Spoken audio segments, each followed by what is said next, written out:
స్వామియే శరణమయ్యప్ప.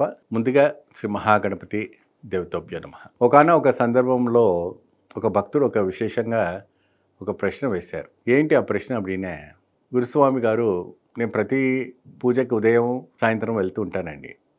ఆ సమయంలో ఏంటంటే వీళ్ళు చాలా వరకు కూడా ప్రిఫరెన్స్ భజనకి ఇచ్చి సాయంత్రం 4కి 5కి భిక్ష పెడతారండి. మేము భోజనం చేయొచ్చా? మరియు అదే విధానంగా రాత్రుల్లో కూడా 12, 1 వరకు కూడా భజన ప్రవచనాలు చెప్పి ఆ 1 రాత్రి కూడా అల్పాహారం పెట్టేటువంటి ఒక రోజులు కూడా ఉన్నాయి.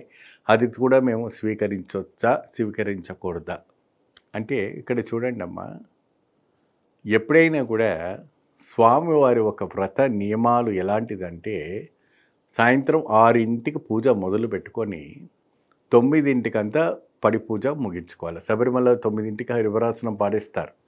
స్వామికి నివేదన పెట్టి హరివరాసనం క్లోజ్ చేస్తారు. 9:30 నుండి 10 లోపు మీకు అల్పాహారం అయిపోవాలి. మీ ఏ భజన చేయాలన్నా 6కి మొదలు పెట్టుకొని 9 వరకు ఎంత పాడతారు అంత పాడుకోండి. మిమ్మల్ని డిస్టర్బెన్స్ 3-4 అవర్స్ వరకు మంచి చక్కగా పాడుకోండి. రాత్రి 1 వరకు కూడా మీరు భోంచేసి అల్పాహారం పెడితే అది అల్పాహారం ఎలా అవుతుంది? 24వ తారీఖు మీరు పూజ పెట్టి 25వ తారీఖు అల్పాహారం పెడితే 2 రోజులు పూజ చేసినట్టు అవుతుంది మీకు. అంతే కదా? కాబట్టి అలాంటి తప్పు మనం చేయకూడదు. మనం ఇన్ని లక్షలు పెట్టి మనం పూజ చేసుకున్నప్పుడు టైంకి వాళ్ళకి అల్పాహారం అందించాలి. మధ్యాహ్నం ఉదయం 9కి పూజ మొదలు పెట్టుకోండి. 12-1 లోపు అభిషేకం పూజ కార్యక్రమాలన్నీ ముగించుకొని 1:30కు పడిపెట్టి చక్కగా భోజనం పెట్టండి. 2:30 లోపు కార్యక్రమాలంతా కూడా ముగించుకోండి. ఎందుకంటే ఈ మధ్యకాలంలో 10 ఏళ్ళ నుంచి 60 ఏళ్ళ లోపు ఉన్న వారికి షుగర్స్ వచ్చేసాయి, డయాబెటిక్ డిసీజ్ వచ్చేసింది, ఎన్నో వైరస్ వచ్చేసింది. వాళ్ళు అంతంతసేపు కూర్చోలేరు. ఆ ఒక రోదన, ఆ ఒక వేదన, అదంతా మీకు అవసరమా?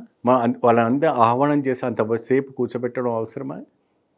అదంతా అవసరం మనకు, ఆ పాపం మనకొద్దు. కాబట్టి మధ్యలో కూడా ఎవరికైనా కూడా పానకం ఇవ్వండి. టీలు కాఫీలు ఇవ్వకండి. వడపప్పు పానకం లాంటివి ఇవ్వండి. వాడు ఎప్పుడు కూడా వ్రతాల్లో ఉంటారు కాబట్టి చక్కగా వాళ్ళకు ఒళ్ళు కూడాను సహకరిస్తుంది. భోజనం చేసే సమయంలో కరెక్ట్గా 1 భోజనాన్ని పెట్టేసి అరటాకు పెట్టండి, ఇస్తరాకు కూడా పెట్టకండి. అది మన పేపర్ ప్లేట్స్ కూడా పెట్టకండి, లేని వ్యాధులు వస్తాయి. చక్కగా అరటాకు పెట్టుకోండి, కూర్చోబెట్టి పెట్టండి. బఫే కూడా పెట్టకండి. ఈ మధ్యకాలం బఫే కూడా స్టార్ట్ అయిపోయింది. సాధు జీవనం, అయ్యప్ప వ్రతం ఏంటి? సాధు జీవనం. సాధు జీవనం మాదిరిగానే ఉంటేనే ఆ ఒక మోక్షం వస్తుంది తప్ప మీరు ఫ్యాషన్గా తింటే మాత్రం అది మోక్షప్రదాయకం అని కాదు. ఆ రకంగా క్రమశిక్షణతో సభ్యముతో చేయండి. భోజనాన్ని ధిక్కరించకండి. మేము టైం అయిపోయింది, మీ 9-10:30 అయిపోయింది, మేము తినము, 11:30 అయింది, మేము తినము అని చెప్పకండి. వాళ్ళు పెట్టిన ప్రసాదం కొంచెంలో స్వీకరించండి, వెళ్ళండి. కానీ 9:30 తర్వాత 10-11 లోపు మీరు తినేసి వెళ్తే తెల్లారుజామున లేవడానికి కూడా మీకు ఆస్కారం ఉంటుంది. రాత్రి అల్పాహారం చేసేటప్పుడు మైదా పిండికి సంబంధించినటువంటివన్నీ ఏం పెట్టకండి స్వాములకి. మైదా పిండికి సంబంధించినటువంటి వంటలు కూడా పెట్టకండి. వాళ్ళకి అజీర్ణం అయిపోతుంది.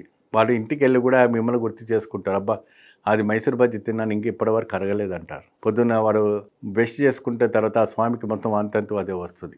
అది లేని దోషం. అరిగేటువంటి ప్రసాదాలు పెట్టండి. మంచి సువిధమైనటువంటి ప్రసాదం పెట్టండి. మంచి శుభలా లభిస్తుంది. స్వామి శరణం.